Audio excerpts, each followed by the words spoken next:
Kenapa cuma Victor,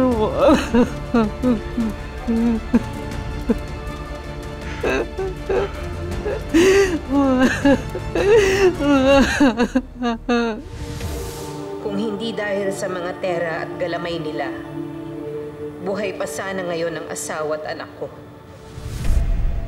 Manloloko ka? Mamamatay tao! Tor! Mabuti man nakikilala mo pa ako, Franco.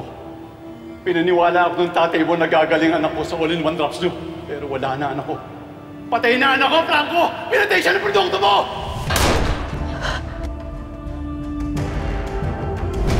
Pinatay nila ang pamilya ko. Naiganti na kita, Victor. Idinamay ko na rin pati yung anak ng security guard na bumaril sa'yo. Lumabas din ang totoo, Amira. Na hindi ka umaarte nung sinabing mahal mo pa rin si Alex. Maria, durog na to. Payagan mo na akong magiganti sa kanila para kahit paano maramdaman ko na buo ulit ako.